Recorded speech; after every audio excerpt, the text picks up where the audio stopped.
حالتون عالی باشه و لبتون خندون باشه. امروز اومدم راجع به یک موضوع خیلی باحال باهاتون صحبت کنم. واسه خیلیامون پیش اومده که اواسط روزمون که میشه طرفای ظهر یه خستگی خیلی عجیبی بهمون دست میده. افت عملکرد پیدا میکنیم. مغزمون خسته است و انرژی نداریم. اما خب باید چیکار کنیم؟ آیا قهوه میتونه ما رو نجات بده یا بگیریم کلا بخوابیم؟ قهوه تاثیرات بدش روی سلامتیمون باید یه ویدیوی خیلی کامل و جامع براتون درست کنم راجبش، ولی همینقدر بدونین که اصلا و به هیچ عنوان توصیه نمیشه که بخوایم ازش به صورت مداوم و روزانه استفاده بکنیم.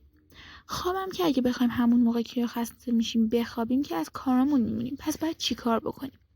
خب من میخوام امروز راجع به پاور نپ یا همون چرت نیرو بخش باهاتون صحبت کنم. چرت زدن یعنی چی؟ یه استراحت و خواب کوتاه بین 10 تا 20 دقیقه بهش چرت زدن گفته میشه که مثل یک دکمه ریست برای مغزمون عمل میکنه. خلاقیت، حافظه و همه اینا رو افزایش میده و باعث میشه که تمرکزمون بیشتر بشه، سطح استرسمون پایین بیاد و عملکردمون بالا بره.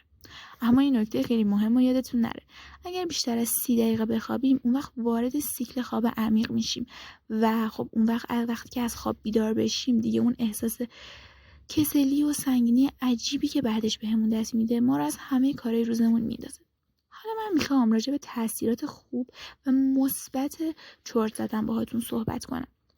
یه مطالعه توی دانشگاه فیلیندرز انجام شده که یه سری افراد که کمتر از 5 ساعت خواب در طول شبانه روز داشتن رو میان و بهشون به صورت سیکل و چرخه‌ای میگن که استراحت کنن و یه چرت بزنن.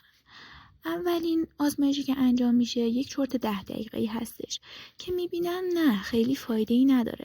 یعنی وقتی که فرد دوباره به اون حالت اولیش برمیگرده و بیدار میشه، وقتی که میان مقایسه میکنن با اون عدم چرت زدن خیلی تفاوت چندانی نداشته و دیدن که پس 10 دقیقه اونقدر که باید کافی نیستش. پس رفتن سراغ سیکل 15 تا 20 دقیقه‌ای. این بار دیدن که نه خیلی نتیجه بهتر هستش و وقتی که فرد بیدار میشه انرژیش برگشته، اون خواب‌آلودگی و خستگی که قبلش داشته رو نداره و به اون حالت اولیه خودش که در طول روز باید داشته باشه برمیگرده. و همچنین دیدن که وقتی که فرد بین 15 تا 20 دقیقه چرت میزنه بین 155 دقیقه تا 180 دقیقه این حالت حفظ میشه براش و خب این یه چیز فوق‌العاده است. فقط اینو باید یادتون باشه که قبل از چرت زدن به هیچ عنوان نباید قهوه و نوشیدنی کافئین دار مصرف کنید، چون تمام این چیزایی که گفتم رو از بین میبره و فقط انگار اون اثر کافئین رو بدنتون میمونه. از تاثیرات مثبت دیگهش تاثیر هورمونی هستش. اومدن تحقیق کردن دیدن فردی که توی شب کم خوابی داشته یا آسیبای کم بوده از خواب درش ایجاد شده بوده، وقتی که در طول روز شروع کرده به چرت‌های نیم روزی و دیدن که تاثیر خیلی خیلی خیلی خوبی روی هورمونا گذاشته و اون اثر بدی که از یه شب کم خوابی داشته رو کاملا برگردونده.